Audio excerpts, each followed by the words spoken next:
recommend that this can be used as a national program was done in Amrita Institute.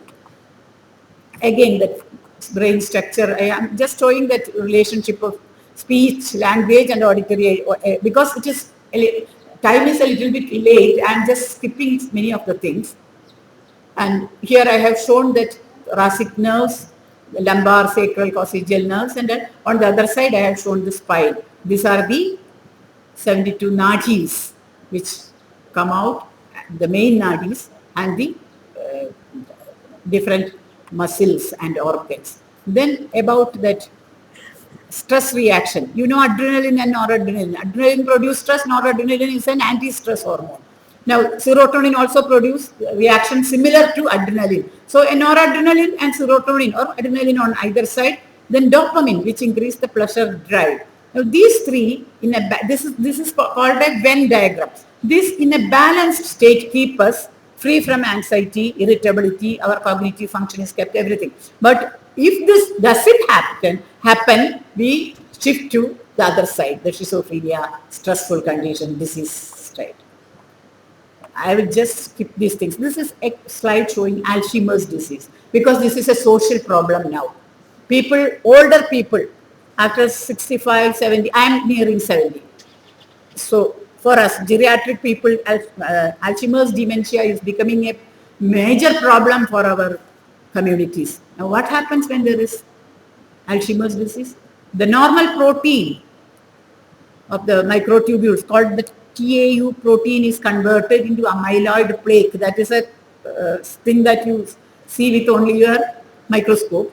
But grossly, the cortex, cerebral cortex becomes shrunken and the ventricles become enlarged and the hippocampal region, there is severe shrinkage. So that different types of memories are lost. The patient is actually unable to recollect anything, most of the things. Even then, if you know, if your grandfather is having a dementia, if you know the musical preferences or the sound preferences or anything, the hobbies of your grandfather or your grandmother, actually you can help them. But this is the social problem I said. Nowadays, when we went to certain centers, nobody knows what the grandfather loved or liked in their younger ages. Only if you know that you can help, no? A doctor you cannot ask what do you, just like an ordinary patient, you cannot ask a person who has lost memory, what do you want to hear, no? They won't answer. So it was a very tough job that we had to find out. One person told, my grandfather was a priest in a temple. So my colleague, my musical colleague, I am a doctor person, you know, the other person, the one who sings. Guneshri said that since he is a priest, we will start singing some common devotionals. I said, then you start singing with some film music, which common people will be knowing. So she started with Techi, Mandar and Tulasi. That's a very common thing. Immediately he started singing like that. Together with her, he also started. So he had forgotten every other thing. But the moment she started singing devotionals, because he is a priest, that was actually luck for us. Similarly, my own, not my grandmother, but my mother's elder sister, she is a well-known poetess. A very well-known poetess, a Padma Vibhushan, Saraswati Samman, everything she has got. She had developed Alzheimer's. So, people coming and going and telling, I am this body, this one. She will just ask, who are you? Who are you?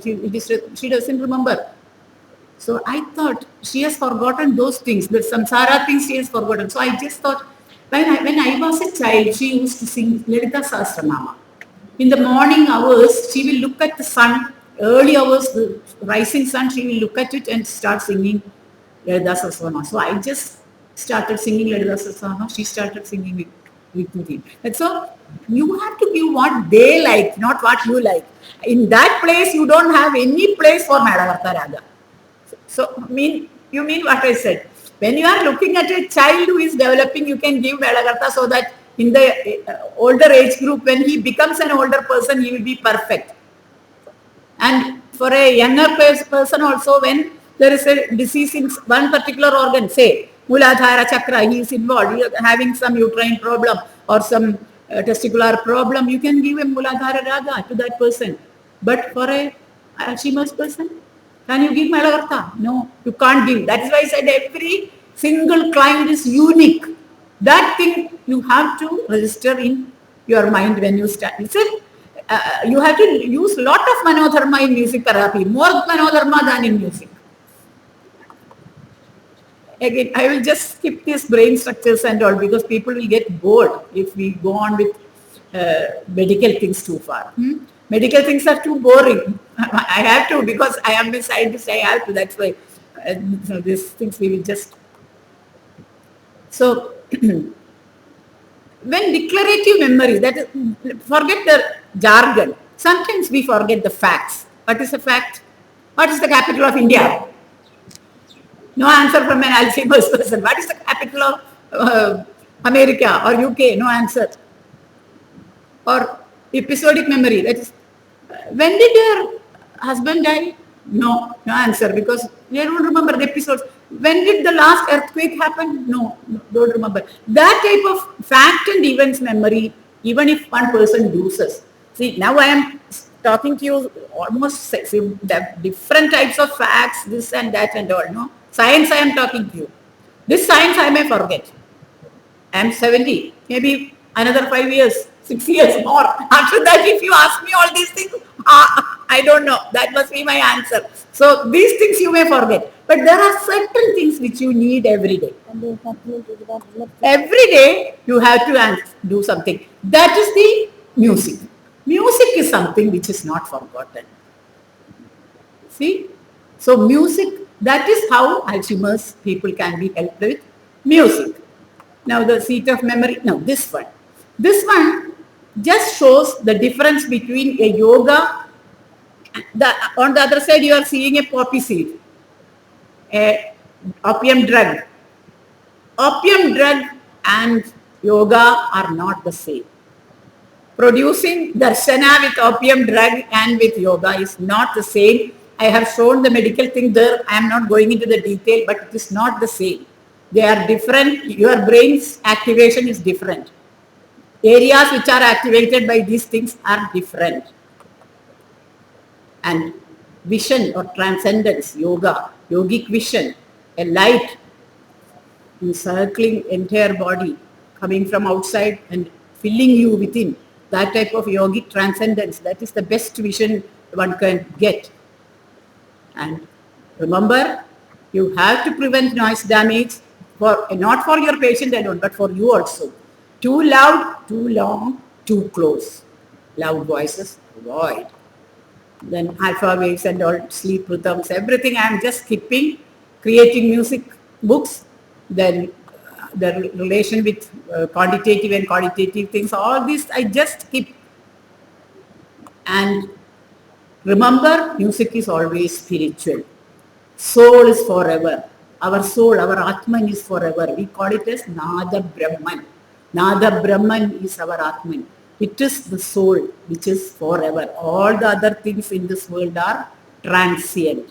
So music is spiritual. It is a spiritual experience which gives you the physical, the mental and intellectual strength to have a nice, good, long journey of life.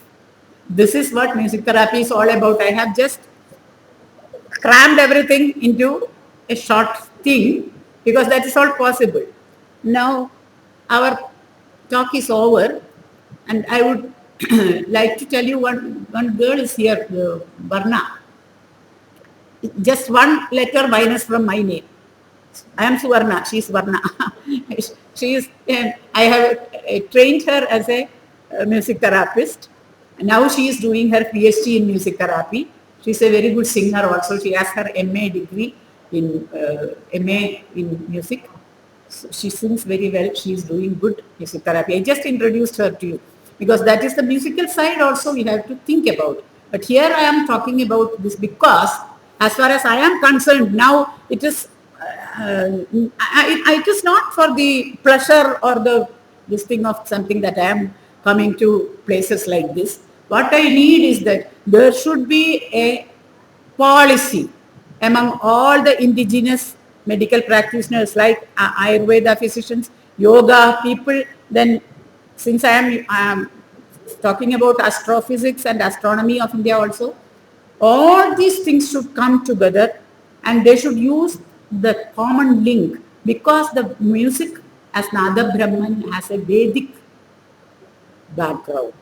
That Vedic link I am using. I have collected all these things over the years so that we can at least start having a very cost effective link, so that all the indigenous methods of medicine should come under the same canopy as the research methods of Western medicine.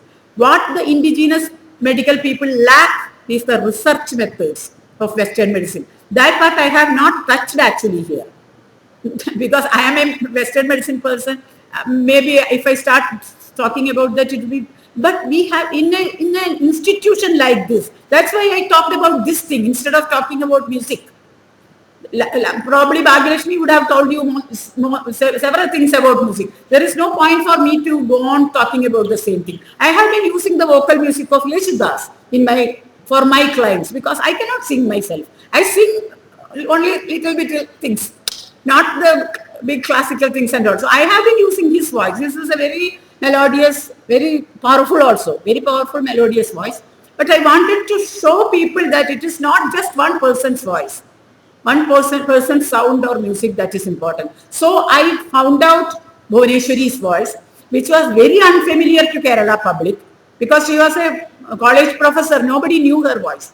So I specifically took her voice and gave 72 Madagascar Raagas through her, and I experimented with those in my clients and also in controls in Amrita Institute. And with these students, all these students went to Calicut Medical College. We sent them there. They did that in ICU and also in the dialysis unit. And my method was made into a meta-science, well-proved thing.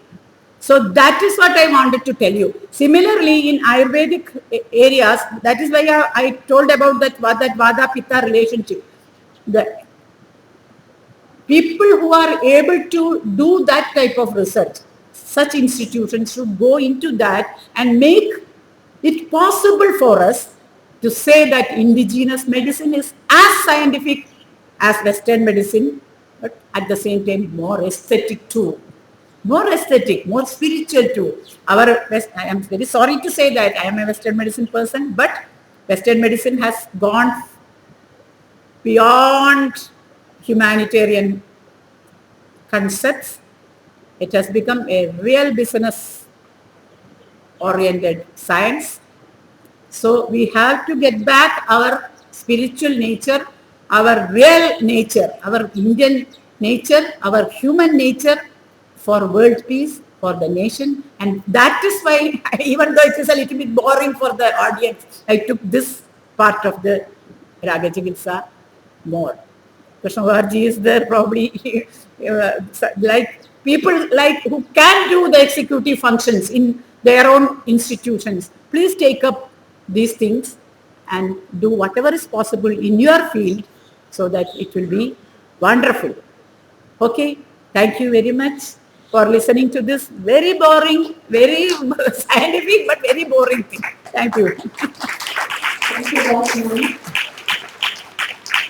And my request, Mr. please hand over to Matt, please. Also, if you have any questions, she'll be happy to take questions if possible. That's all.